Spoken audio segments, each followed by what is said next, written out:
Now, I've been gone for a while, but remember in my last video, so it's easy for y'all to go back and look. It's just the last video I posted. I told y'all that the reports of Gervonta Tank Davis fighting Rayo Valenzuela was all lies and propaganda, being pushed by people whose main objective is to tear down Gervonta Davis and everything he does. And in that video, I said the fight that I would like to see for Tank was Frank Martin. They're both under PBC, so it's easy to make, and Frank Martin is a top 5 lightweight in the world.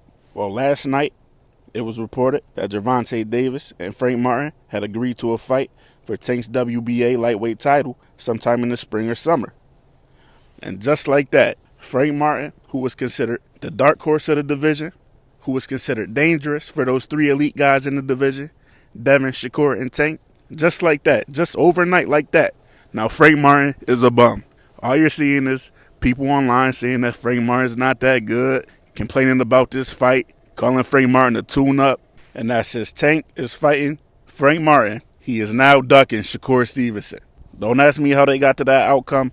That's just what they came up with. And by that, y'all know I'm talking about Devin Haney fans and these pro-Devin Haney channels, because when you look around, these are the ones that's pushing it. For the most part, all the neutral boxing fans are excited about this fight, as they should be. This is a very good fight and a very dangerous fight for Tank. Frank Martin is not no bum. But since it killed so many of their narratives, they had to come up with a new one. Or I guess 2 new ones. One being that Frank Martin is now a bum, and 2 that now Tank is ducking Shakur Stevenson. Now, Devin Haney wasn't ducking Shakur when he picked Lomachenko over Shakur when they were both under top rank. Devin Haney wasn't ducking. But since Tank ain't fighting a fighter from another promotion and is choosing to defend his title against a top 5, well, in my opinion, the number 3 guy at lightweight now that Devin's gone, now he's a duck. Some of the main people pushing this narrative are, y'all know, the Haney Voice, formerly known as the Boxing Voice. They're pushing this narrative, saying that Tank is ducking Shakur by fighting Frank Martin and not trying to unify with Shakur because Tank has never unified a title. And all morning, they've been on the show asking fans why Tank has never been unified. I can't answer that question fully, but I know one reason why. I remember when he was supposed to fight Tevin Farmer for the WBC, when Tank was the IBF champion. I remember Tevin Farmer turning $2 million down, saying that ain't enough money. So that's one reason he ain't been unified so far. We know he had the opportunity, if he really wanted it, to be unified, to fight George Kambosos after Kambosos took all of Teofimo's belts. If he really wanted to be unified, and that was the goal of his, he would have took that from Kambosos, because that was easy pickings. He would have jumped on it, just like Devin Haney jumped on it, knowing it was easy pickings, free belts. But we all know that famous Ellie Seckback clip, when Tank in the back of the black truck, out the window, saying, I whoop Kambosos' ass for free. Not for free, but he can keep the belts.